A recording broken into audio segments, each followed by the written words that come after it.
It's another edition of Checking In with Hein and Johnny, where the hosts bring in mystery topics that neither host knows anything about until the mics go hot and on the air. We are the show that keeps the host from talking about the weather and World War II 24 hours a day. Hey, Heine, man, what's on your mind? What's happening, Johnny? Looks like you've been down to the Wandon surf shop. You get a new stylish lid there? Got a new sweet lid. The hip kids like new kicks, a new lids, I have been told. So I'm trying to bring up the hipness of the pod. Oh, you are. Just a minute, I gotta light my Heine. You did a sweet 360 while you lit your Heine. You have a lot of production values that I do not have. It's black light. Do you know anything about the Philippines? Do I know? My daughter-in-law is half Filipino. Oh. And so it is a great opportunity to, spread some misinformation about the Philippines that will come back to haunt me. There you go. So let's see. Is there a Wandon? That hat, it looks like you're a member of the American Surf League. And I think, is the Philippines one of the surfing capitals of the world? It should be. I know the scuba diving's is. Mwah. I don't think it's on any of the Beach Boys songs. They're never like, from Hawaii to the Bay of Luzon. You know a bay name. That's way more than most of us. Well, there's a major portion of the Second World War for the United States was taken on there in the Philippines. Nice. MacArthur liberated the hell out of Manila. We like MacArthur. Don't the Yankees do summer camp or spring training is what they call it in the league, I think, the big league, spring training near in the Philippines? The Yankees surf team does. They have a female surf team that goes for spring training in Female Surfing International. No, I have no idea. I just made all of that up. No, really? They don't. Really? They do not have a spring training thing. People might like the Philippines. I know people love to go to the Philippines. It's once you get there, it's very affordable. Oh, really? So expats can afford to live there without going bankrupt, huh? Mm-hmm. Have you ever thought of moving to a more affordable country as you get older? No, I only dream of moving to more unaffordable areas. My dream is paying more and relaxing 10 times what I am now. That's a good goal. I don't think I'd be comfortable with international living at all unless it was on a White Lotus yacht surrounded by You don't want to go there. Those are even more uncertain. And the resorts they go to are like crazy town. Yeah, you end up in the hospital about every 2 weeks from a bite and from folks that carry firearms. I don't think. Do you think you would ever want to full time live in an RV, just cruising around America and Canada? No. Again, no. Fun places to visit. I like some people who are fluffing up my pillows and my white towels. Chocolates. And then I can come back home to where I'm just constantly cleaning up doggy doo-doos. Tell me if you find this the same. Once I had 2-year-old kids and puppies, my relationship to doo-doo changed completely. I mean, totally. It's a whole different ball game once. I mean, as a teenager, I thought, oh, I'll never have kids. If they're like me, they're annoying and horrible. But once I had them, it changed my problems with doo-doo. How about you? My buddy from the King's African Rifles, he always said, when he was changing one of Connor's diapers, which of course he gleefully did, he said, changing a diaper is like crossing barbed wire. Somebody's just got to run up and dive on it. And I'm like, do I always have to be the guy on the bottom of the pile on that one? How come I'm the one jumping on the grenade? I guess barbed wire. If everybody else is running across your body, it's better than, the spray of the German machine gun fire. Yeah. So, yes, there is that doo-doo. Yes, no stranger to doo-doo. Yeah. Once I had babies and puppies, oh man, it's just not it's nothing. Now you've got to walk around the neighborhood. My neighbor came to me and said, hey, what do you, I'm not getting a dog. I had a dog, but nowadays you've got to walk around the neighborhood with your little bag and pick it off of everybody's lawn, which I kind of understand until, I'm picking it out of the cactus. It's like, do I have to scrub every needle here so that the neighbors won't call the city council on me? The dog catcher come get your dog for needle poop. Oh yeah, cacti needle. Thinking about cactus needle poop, does the dog beep beep beep back up and then launch? The launch angle seems high. That's hound dogs have this, they like to find a small little Charlie Brown Christmas tree and then decorate it with their own little orbs. They go on top of it, huh? Oh yeah. You find if there's a flat rock next to your mailbox with a big turd on it, that's your puppy. That's your hound dog. They don't like a risky, tall, high drop. Back up over the edge of the garbage dump and let them loose down the hill. No, they want to sense the hairs on the back of their butt tingling as they're going. Yeah, they're pretty good. They're pretty good at sneaking them in amongst the begonias, and sometimes I think I have a 66% integrity rate on picking up the poops. Yeah. I'm. If it's well disguised enough, and I look both ways, I don't see any cameras from Skynet. Poof, I'm out. We're bad pet owners. You and I are both horrible pet owners. Speaking of, I guess, sort of pets, we talked about the delightful experience of having the birdies come and nest in unusual spots.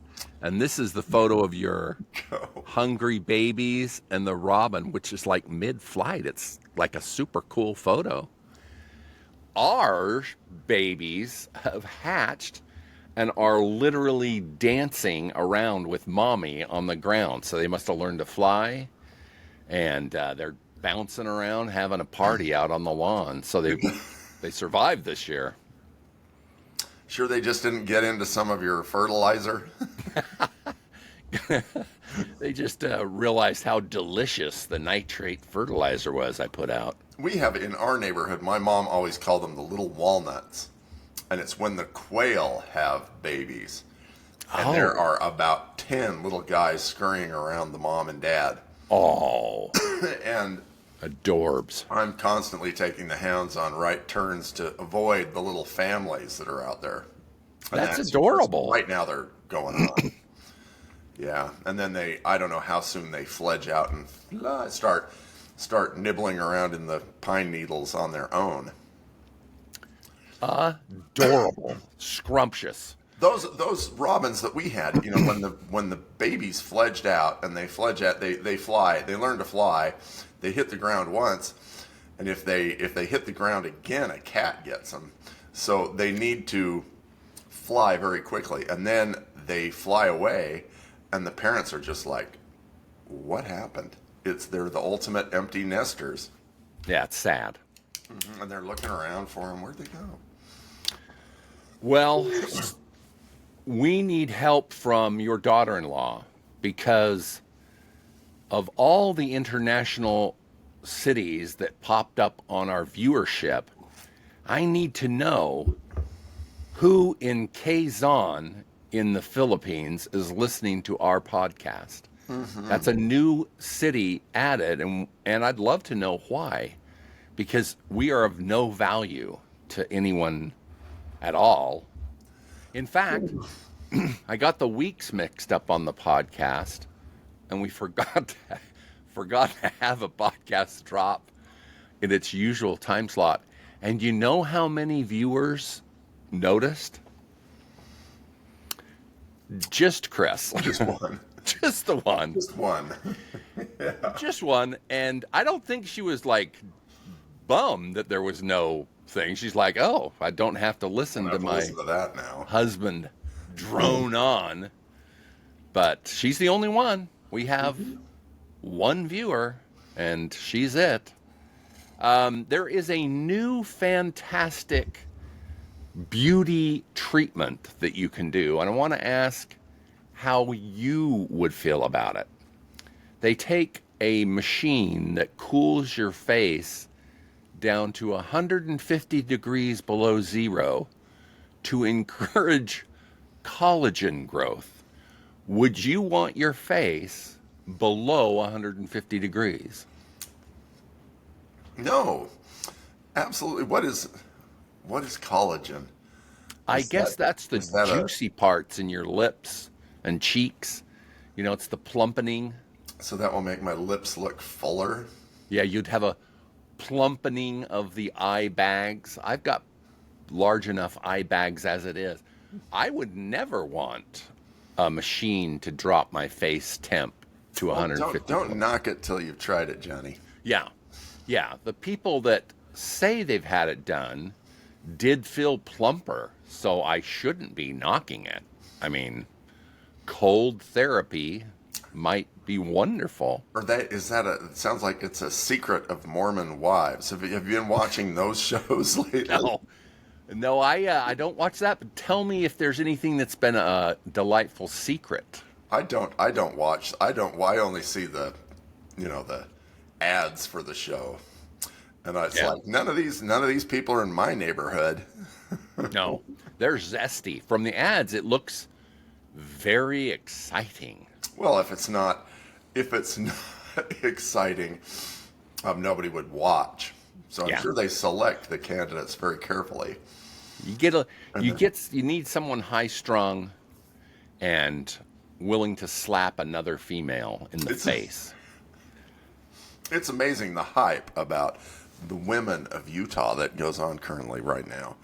And love it. They are the cutest of the western states. Well, some of them. I love the generalization. We really have a cuteness factor that is 50 out of 50 of the states. Speaking of the way the kids talk so cool, it's an out-of-sight place. Speaking of, you were saying, I cut you off. Utah has the highest number of kids of all the 50 states. It has the most. It has the very highest number. Next up is, not a surprise, Idaho. So you guys be having lots of kids. It's great. Do you I love only kids. have the 2 kids that you know of? I do. Only the 2. Only the 2. Probably should have had more. Well, we should have had more, except we were horrible parents, and we're lucky we didn't destroy other children's lives like we have our first and only 2 kids. So no problem there. They vote for having us neutered early on. Our kids' memoirs are going to be they're going to be thick and full of drama, lots of drama. Yeah, I mean, nobody has kids. Yeah, nobody gets married and nobody has kids. Yeah, I don't understand it all, but I guess, they're not willing to make the sacrifice to do that. Yeah, well, kids do suck. They're horribly unpleasant. Speaking of poop and smells, our oldest son would sit on his back when he was just a really little toddler and put his feet up against the door and then smash the door off the hinges. So we had to finally just take all the doors off of all the rooms except our own, which we had to buy a kangaroo bank vault door to keep him from smashing that door down. A used door from a bank safe. Yes. The Winchester 5000. Yeah, kids are annoying. That is my granddaughter, who is, really terrible. She thinks it is so hilarious to try to rip my mustache right off my face. She says, that mustache looks terrible. I can't believe it. Is it taped on? Oh, there's no tape. Velcro? She tries to rip that off. What my grandson, he draws pictures of me. They look nothing like me. In fact, sometimes he says he draws me as really fat. It's like, I am not that fat. There's no weight there. Give me the a weight break. Ratio is all wrong. Give you a fresh one. And still, even though the drawings are highly inaccurate, I'm compelled to tape them to the refrigerator. Yes. Is that Stella or Duke? Is that Stella or Duke? That is Stella. She wants to get out and wake the neighbors up. It's not too early on a Saturday to wake people up at 4 a.m. Hell no, it's not. In fact, maybe I should just go do it. Here you go. Why don't you send me a nasty text after you wake up and realize that you're not tripping on any doggy doo-doos on your way to your phone to send me a nasty text that Stella just barked her head off. Nice. What else? You can take a moment and let poor Stella out to terrorize the yard if you want. We love Stella. We do. We do. If you want to, I'm fine with it. If Stella needs to... Stella, do you want to go out? She can go out. She wants to go out.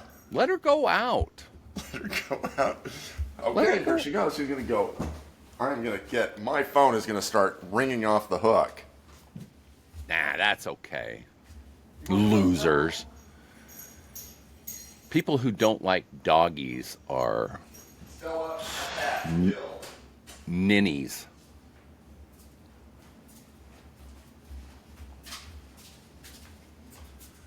Let the rodent mitigation begin. I don't mind if your phone rings. That'll be more fun.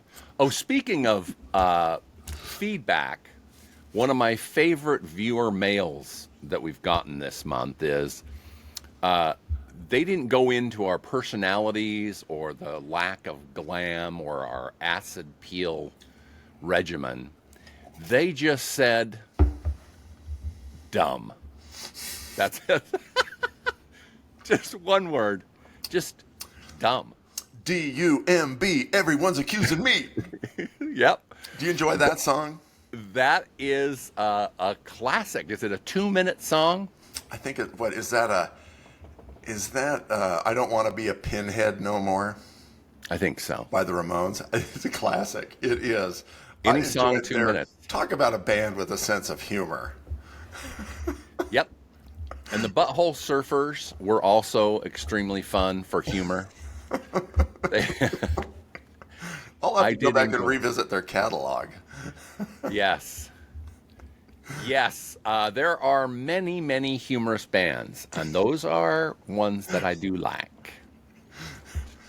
Do you know that if in the history of marriages, if the husband has some horrible disease, the wife cares for them, is kind to them, helps them get back to health. But if the wife gets sick, do you know what the percentages are? Dad's gone in a flash. 100%. 100%.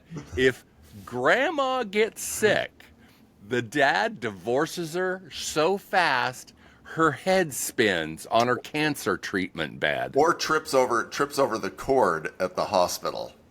Oopsie daisy. Yeah. 100% divorce and death rate when mommy gets sick, because daddy's not going to do nothing. He's a waste of space. Oh well. American fathers, do it again. We're the best of the best. Have you got any horrible, lingering chronic diseases in your genetics that everybody gets in the family?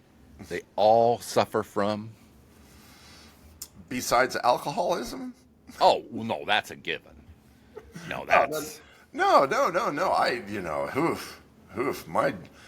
No chlorine in my gene pool. Good for you. It's how about you? Mine's it's cancer. Well, your chances are 1 in 3 of getting cancer. It's like that's just being human and drinking coffee. Yeah, that's breathing air at this point. Probably that rate continues to go up because the more screening is accurate, everybody ends up dying of some sort of cancer.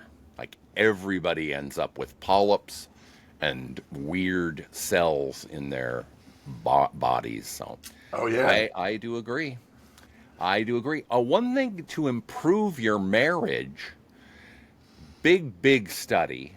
If you want to improve your marriage, you should cuddle or snuggle your spouse in public. That brings up the oxytocin level in your body and makes you a better human being. Have you ever heard of that? Well, not that there was a study. How much did that cost? Did the federal government spend like $20 million to learn this information? Yes. To try to, and then do they care? Does the federal government want us to stay married, or want more single women out there? No,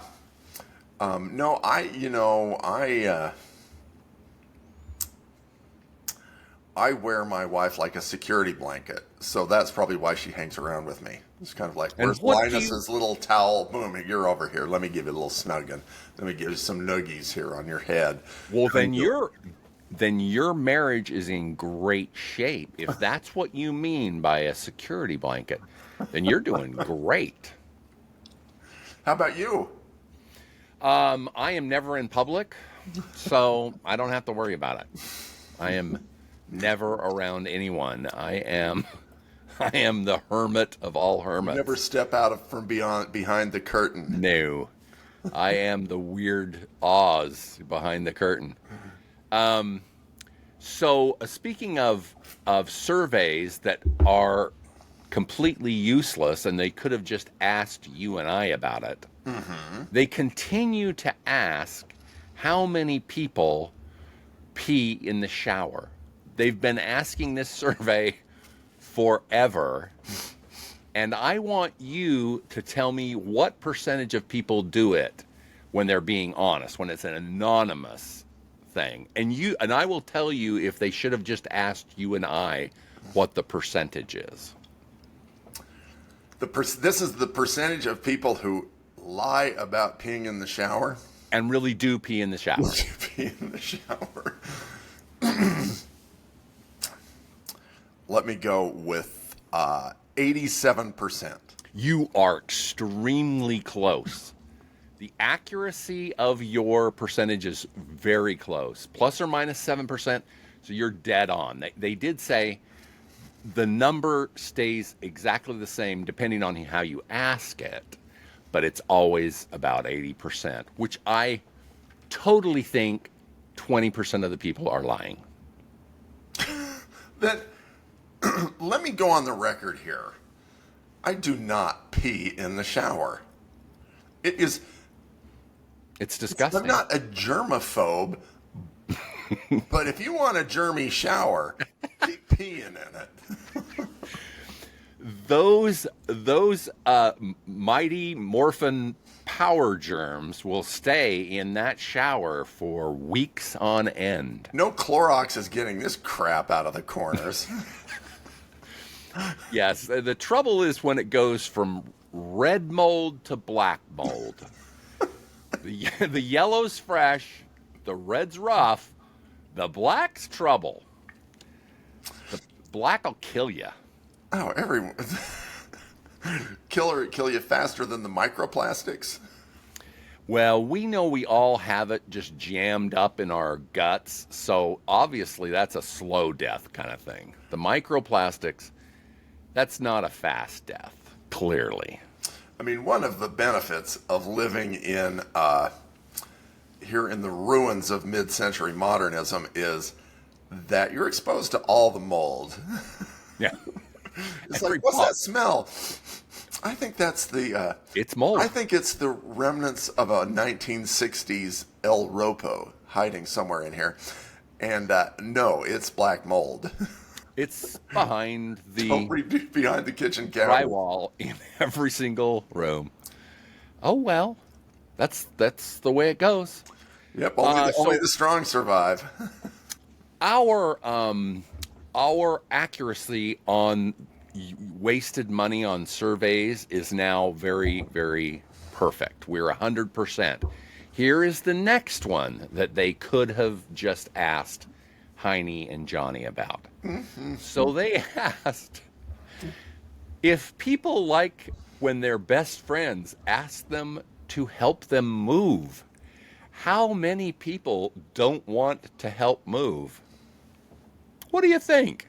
Do people love it when their best friends ask them to help them move? No. Well, no. No.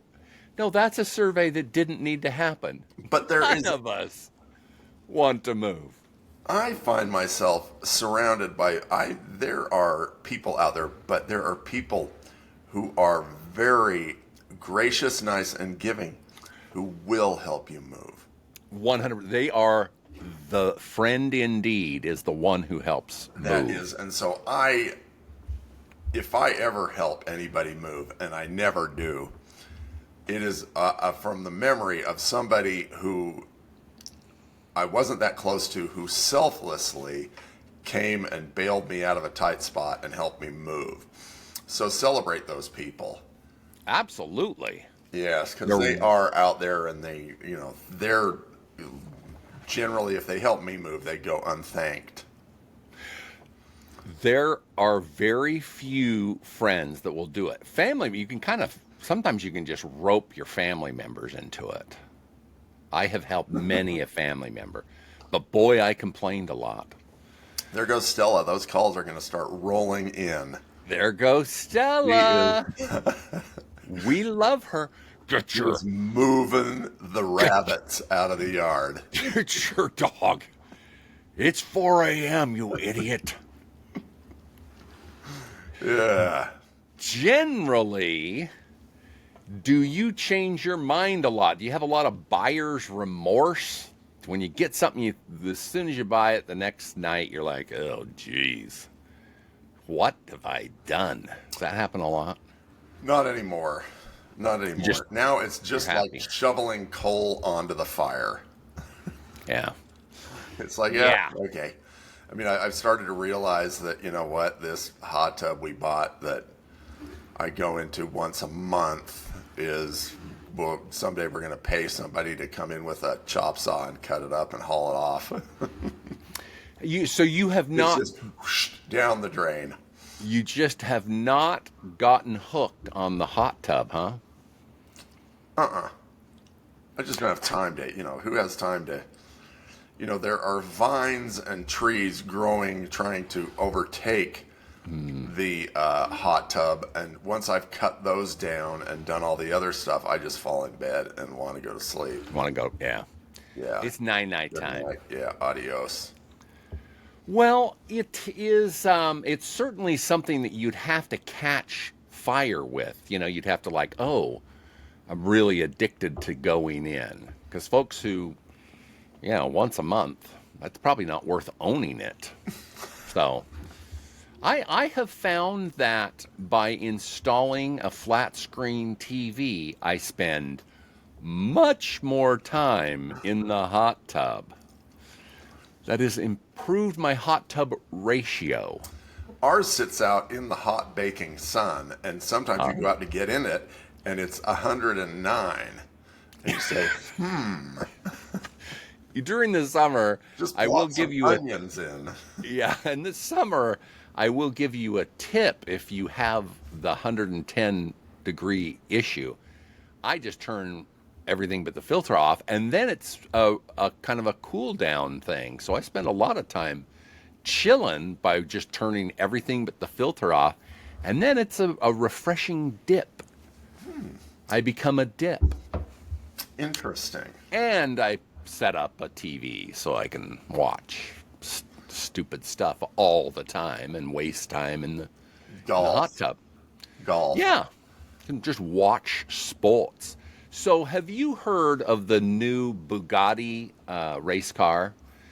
One dude, super rich guy, bought the Bugatti, and if he wants to drive it, every 50 miles, if he drives the Bugatti, he has to replace the tires at 8,000 pounds a time. English pounds. And with the devaluation of the dollar, that's even more.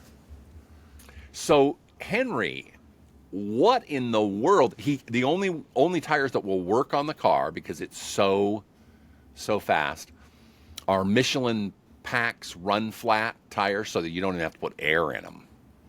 Then why do you have to replace them? I guess they just get shredded. They're like your driving forklift tire. Bugatti. So what in the world? Why in the world? If you knew that, would you ever buy a Bugatti for $3 million? No, I mean my thing about cars like that is that I enjoy them as much as the owner does, because really all they get to do is look at it. Yeah. You can't insure it. If you drive it 1 mile, it devalues the car, the collectability of it. And so it's kind of like, is sitting in it, maybe you can if you can ask the owner and say, can I sit in your car? And they let you sit in it, then you're getting even about the same amount of enjoyment on it. Perhaps if maybe you could stretch that to spilling a cocktail on the car, and then you would get the full enjoyment. You would be getting exactly drive these things. No, and if you drive them 50 miles and you have to completely put new tires, that's astounding what that is. Yeah, and that's after you rented the racetrack to drive it on, because it's like you don't want to drive it in downtown London traffic. No, it would just get ripped to pieces. Well, you're just idling in traffic. Yeah. Even if it'll get over the gutter. You could be in a Ford Sierra and get the same enjoyment of sitting in London traffic as you would perhaps if you were in a Bugatti. We've all enjoyed a good Ford Sierra in traffic. What's the worst traffic you've ever been in? The worst traffic. Once we did Anaheim to Pasadena. That'll do it. And that was like 2.5 hours to buzz up the to inch up there. Yep. And so I would say that, Seattle, from Seattle north to like Bellingham was pretty bad. Overpopulated and not enough freeways. And a big oceanic barrier to traffic relief. Yeah. Anything that's by the ocean and you can't just scatter in all directions is problematic for traffic. Yeah, I would say those are good picks. How about you? I think the only ones I can add, because those are horrible, the Washington, D.C. Beltway and Atlanta. Atlanta is a brutal amount of people all on 4 freeways. So I would agree with that. Now, to improve your if getting in a new Bugatti would improve your happiness, they say there is another way you can improve your happiness. We even briefly talked about oxytocin in your body's the naturally producing hormone. If you can raise that level, you will be more content and happy. Getting in a Bugatti would definitely raise my love drug levels. Whaties? I don't. Is that OxyContin? The illegal the oil company. I guess it's something we produce in our body, but and I don't know anything about it. But they say the ways to improve it are to stare lovingly in your pet's eyes. Have you ever stared into Stella and Duke's eyes for a minute? Yeah, right after they've doo-dooed on the carpet. I sit and stare into their eyes. Lovingly. Yeah, not rage and hate. I don't believe it works with the rage and hate. It's going to be right after the neighbors call here in a minute. Yeah, one more minute. Well, we're a minute left. So it's perfect timing. Our dogs, they go out. Stella goes out in the backyard, and she is chasing gerbils and rats and mice and squirrels and raccoons and rabbits. Our backyard, it is. Chris said, "I'm out in the backyard. It's like the Blair Witch Project, trying to chase down Stella." And she won't come to you. He looks at you and then dashes away. Bye-bye. And it's 10 at night, and you want to go to bed, and so do the neighbors. And she, as our neighbors, have built a wood pile to block Stella's view from barking at them. And nice. All this has done is given a giant habit trail for millions of rats that now live in the wood pile. And she can just look at them like an aquarium and bark at them even more. So I love it. Solution, the unintended consequence is, you just made it all worse. Yes. Anything I put in my backyard and stack it up like wood or anything, it's snakes. So little field mice and snakes. Copperheads. So that would never help. Putting anything to block the view just makes everything more wild. Oh, well. Nature. It is time to get Stella. We will see you next week. Bye-bye. Watusian. Thanks for listening to Checking In with Hein and Johnny. You can follow all things Hein and Johnny by subscribing to Checking In with Hein and Johnny anywhere you listen to podcasts. Checking In with Heine and Johnny is sponsored by Conveyors and Equipment. They supply, design, and service all types of conveyors, belting, and material handling equipment since 1972. With 3 locations to serve you, Salt Lake City, Albuquerque, and El Paso. Find them on the web at conveyequip.com. That's CONVEYEQUIP.com.